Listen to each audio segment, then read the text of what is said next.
Today we're going to be talking about lesson 7.1, which is going to be analyzing a quadratic function. So what we're going to be doing today is kind of writing or formulate a quadratic equation from a given situation. And then we're also going to graph and interpret what that graph is telling us about quadratic functions. So make sure you have your Springboard book open. We are on page 103. Have something to write with and your calculator.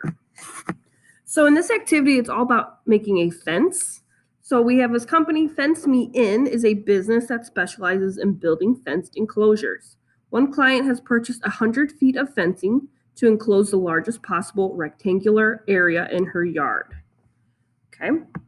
So in number 1, they say if the width of the rectangle is 20 feet, what must the length be? So let's maybe draw a picture here so we can explain this a little better.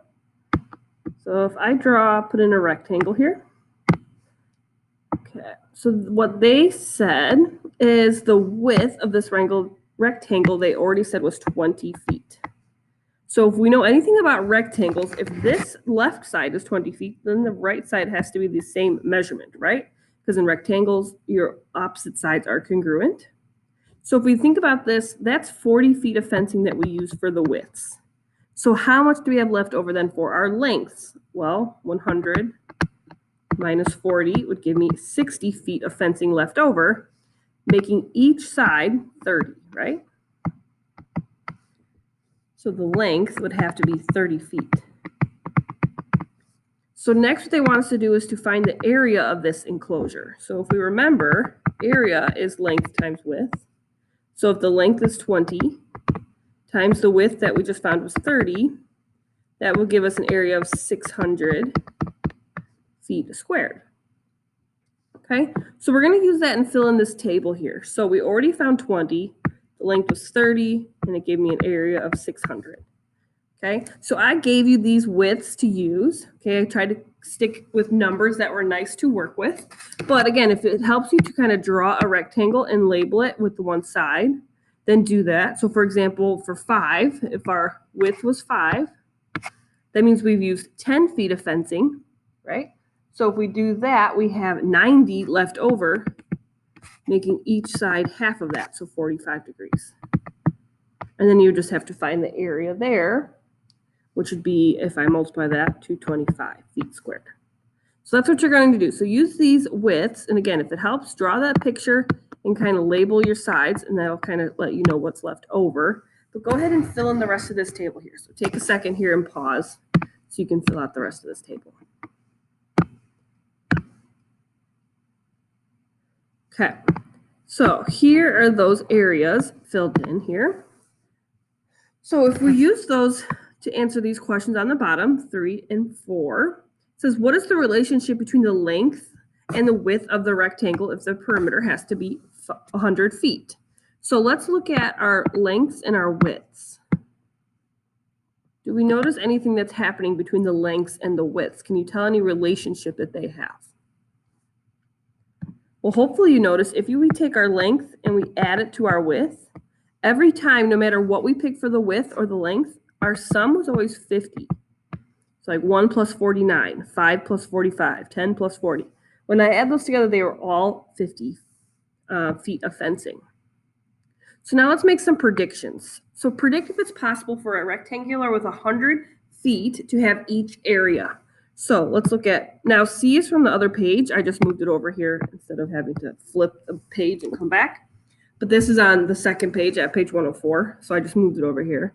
But if we looked at A, B, and C, we're going to predict if we can have each area. So if we look at 400, kind of look at your table. Is it possible to have an area of 400? Well, I can already even see that we do. Right? So right here. So is that possible? Yes. Do we think it's possible to have an area of 500? So if we look at our table, do you think an area of 500 feet is possible?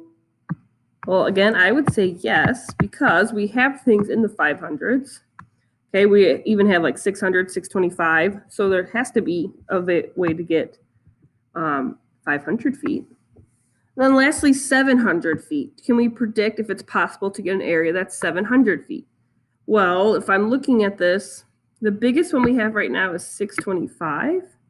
And I don't see anything bigger than that, but maybe it's possible, maybe it's not. I'm not sure. So I'm just going to say not sure. So we don't really know how to predict that yet, but we will in a second here. Okay, so on the next page, what they want us to do then, so we just answered this one already. So number 5 says, let L represent the length of the rectangle with the perimeter of 100 feet. Write an expression for the width.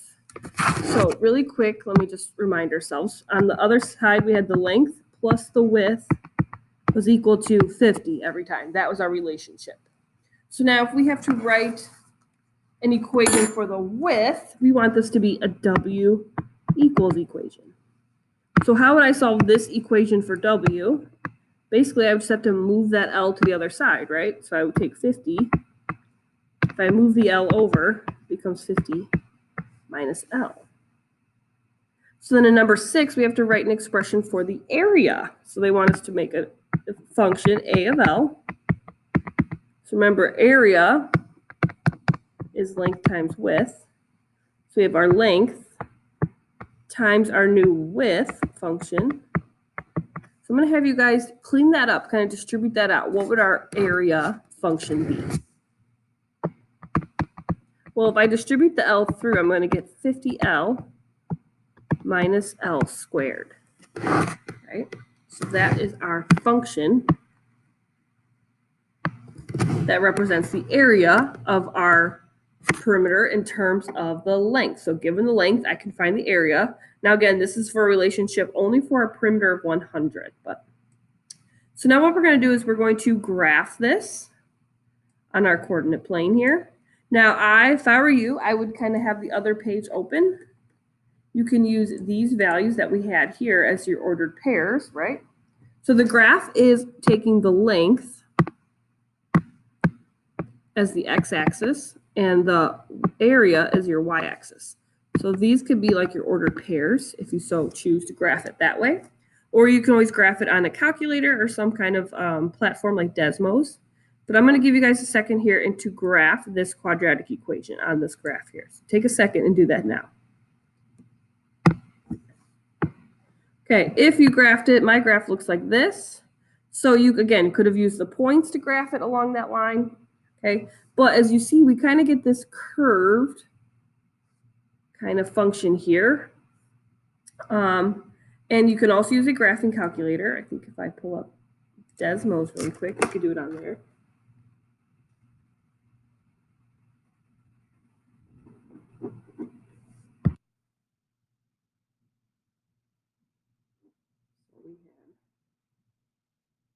We have to use X and Y here. I can't use L and A, but right.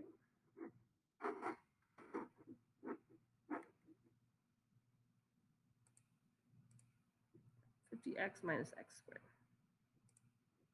So again, if I graph this, now this is really zoomed in, so I'm going to zoom it out pretty far. But we kind of have the same picture. Now this window is not very good, but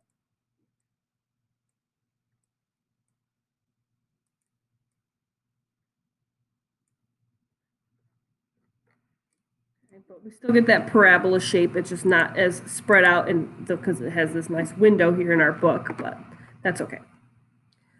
Okay, so now if we look at this, it says, what's the reasonable domain of our function? So remember, the domain is your set of all x values. So look back at your graph here. What set of x values is this function? X values, our length here. What sort of lengths are possible for this scenario here? Okay. Well, hopefully you said that we can't have negatives because I can't measure something in a negative length. And also, once we go past the number of 50, okay, we also can't have anything bigger than that because then if that's 50, our width is going to start to become negative. So our domain here, our length, has to range between 0 and 50. And again, we can't equal 50 because if that would say if our length was 50. So let me kind of draw another rectangle here to explain that a little bit. If our length was 50, that means this side would also have to be 50. Well, that's our total feet of fencing. So this would be 0 and 0, which I can't make a rectangle if that side length is a length of 0. So that's why we can say it goes up to 50, but not including 50. Okay. I'm going to skip B, but let's look at question 10 then. What is the maximum rectangular area that can be enclosed by 100 feet of fencing? So heading back to my graph here, what do you think is the maximum? Okay, well, hopefully the maximum is the highest point on this graph here. So whatever that maximum area would be, maybe let's say that's like 625, if I had to guess from looking at the picture.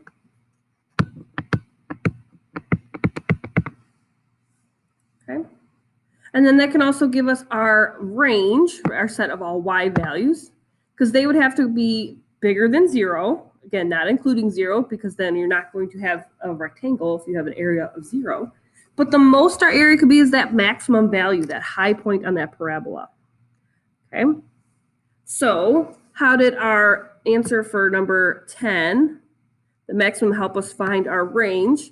Well, that's the highest that graph goes, right? That's because it's the biggest, tallest point on there. Okay. And again, if I went back to my Desmos graph, I know it looks kind of skinny compared to the normal function, but I can also click on that top point and it will give me my maximum. So in this case, that means it has a length of 25 and an area of 625. So that's kind of what's going to give us our maximum area. So if we have a square, 25 by 25, that's kind of the best scenario for our rectangular enclosure here.